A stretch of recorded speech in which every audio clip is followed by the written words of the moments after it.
We're on my iPhone now. Bet you can tell there's a difference in just the general tone and feel of the video.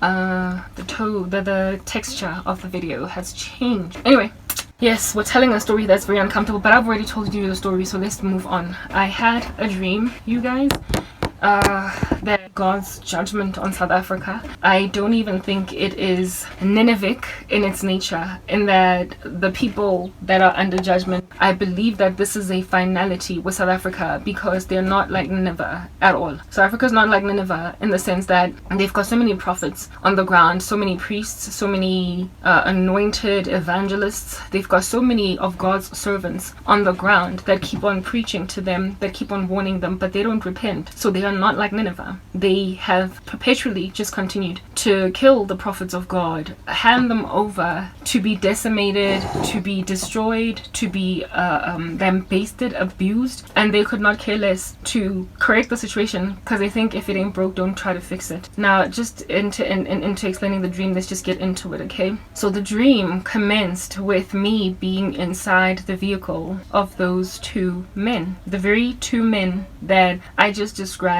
that took me to Xanten, tried to, both of them at different times, have sex with me, exploiting my weakness. I rejected both of them, and as a result of rejecting them, abandoned me in a neighborhood, abandoned me to basically just find my way home by myself, because I would not lay with them. That is where it is that my dream commenced. I was in the back seat of a vehicle with one guy, and this dude was driving inside Alex, the neighborhood that other guy wanted to take me to.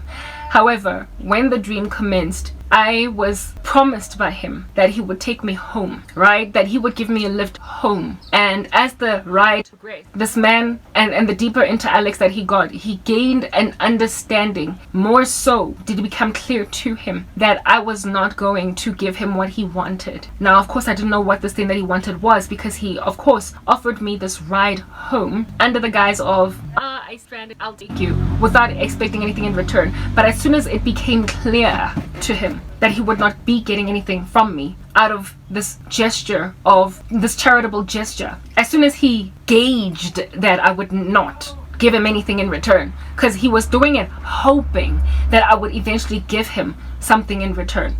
Do you understand? He did not offer me the ride with the like proposition that I'll give you a ride if you give me ABC. He gave it to me under the guise of there are no, and as the ride progressed, as God began, and I found he understood. I had an understanding of girls what I want from her. She'll never ever abide by what I want. As soon as he gauged that, came into that understanding, he became hostile in the car. And as soon as he started to become hostile, his friend appeared in the car, and I was in the back seat of the car. Friend appeared back seat, so the friend was not in the front seat himself, like in the passenger seat. He was in the back seat with me, and the friend then was like, "Fine, I'll take her home."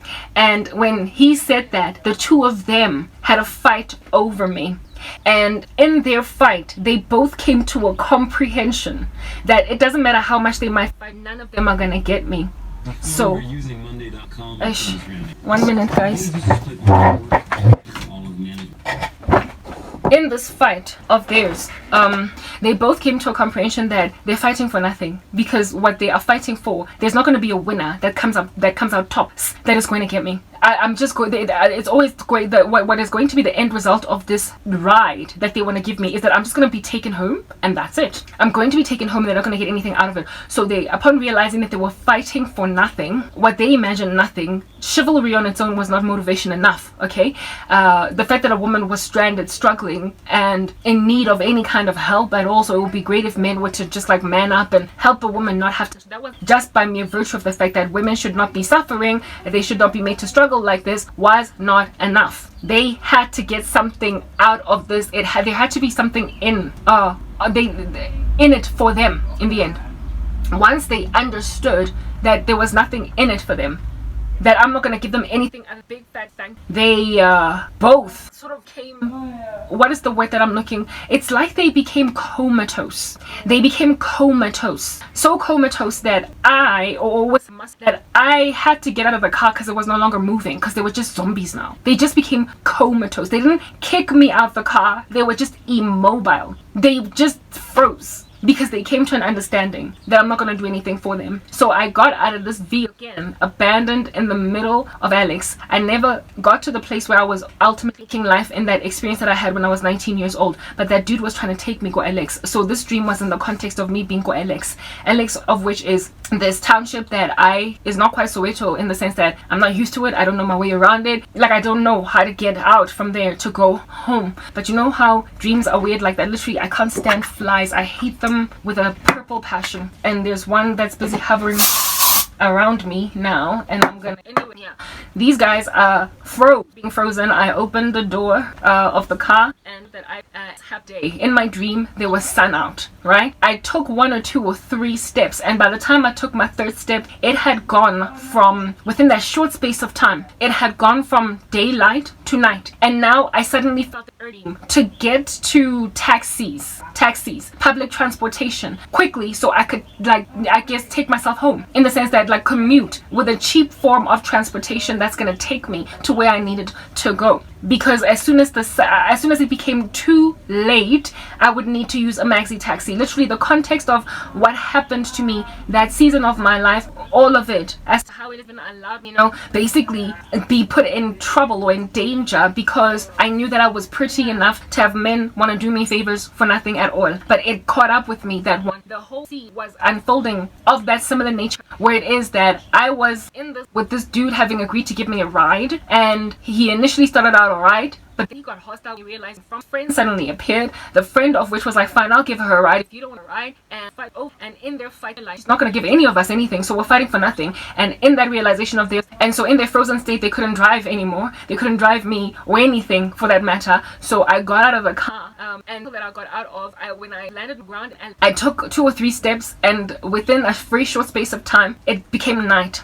And then there was a sense of urgency. Remember, I told you guys that taxis in this country, or at least as at the time, last time I checked, 7 p.m. at the latest, are you gonna find them outside. After that, there's taxis are very cheap. They are the majority of South Africans' ways of traveling to work and back. They're like using a bus, not bad. But once it gets nighttime, things get real, and then things bend. So I knew that I needed to get in a cheap form of transportation if at all I'm gonna send myself home, because all I have is a coin in my hand. Pretty much give my get in a taxi, and then the taxi will take me home. And since it's a taxi, ain't nobody gonna be giving me grief. I'm the driver, he's where to go, and it's over. And there's like a whole bunch of us commuters that have a similar interest. We want to get to a particular destination. So I'm walking now towards a taxi rank, and it suddenly becomes night. And as soon as it becomes night, urgency is in my heart, and I'm like, oh my goodness, it's night. There are still taxis that are, you know, cheap, like regulating taxis for daytime travel.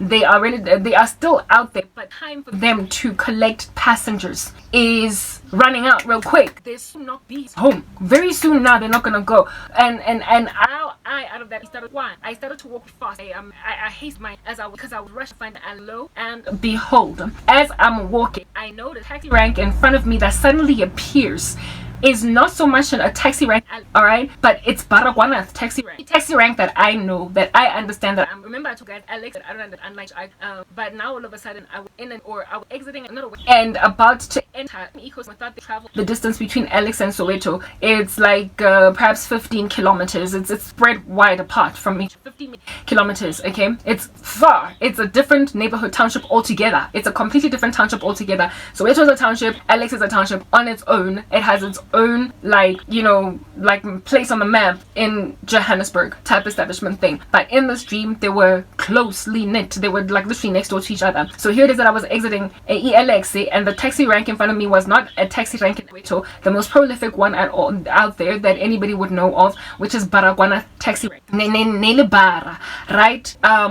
But before I walked the distance far from Bara, I passed this lady go Alex. It was still inside Alex where I was at. I was yet you just here, alright? And there's this woman, this chubby, this mama, okay, this church mama. I understood her to be a church mama. One of those buddy beret, AMED uniform, all that jazz. And she was a hawker, selling keys. And they were beautiful guys. They were fluffy. They looked looked really delicious. And when I noticed this woman's baked goods, I suddenly developed a hunger, a very extreme hunger, and I wanted to stop, even though I didn't have time. I had to run. I wanted to stop this. A couple of, I'm like outside of the street. They use a plastic bag to sort of kind of put these cookies of theirs that they bake in. Yeah, so you buy like 3 or 4 of them in this plastic bag. Now you would know Gasi culture gunjalo. Nase downtown Joburg, if they sell cookies, they sell them in these plastic bags. So this mama was selling, she had a business of that nature where she was selling cookies. All right, and they looked so fluffy, and she was on the street. Okay, she was on the street as a hawker. However, she was like an avi hawkeries. When they sell cookies, they bake them at home and then they put them in buckets and then take them to the street to sell them to people. But this woman, there was, dreams are weird like that. I did not observe, but I thought that bakes them literally as good as freshly baked from the bakery. And there was a batch of cookies on a freshly baked batch on this side tray, in a baking tray. Do you understand? It was yet to get taken out, and it was cooling off, and it was, like I said, fresh. And I looked at it and I was like, oh my goodness, it looks so yummy. I want some to take home so I can have them with tea. So I stopped by this lady, wanting to purchase these goods because I felt hungry, by this mama. All right, there was this colleague that I had at MT that put a whole bunch of witchcraft on me. She was subordinate to me in the sense that her level, her layer in a lot of organ was all right. She, however, and she decided that she's gonna bewitch the living daylights out of my career. She was among the people that got exposed with sorcery. This chick had often, in the beginning stages of my faith, I used to attend services sometimes at Grace Bible Church. Easter, go Gracie. They have this like stadium thing, like an Easter service that during the World Cup it used to be called Soccer City. Yeah. Well, before I used to go to this like Easter celebration ko FNB Stadium, and I once bumped into FNB kona good that whole Easter celebration yase Grace Bible Church. Get out of my way. Yeah. Oh, I've been speaking for way too long. Next part.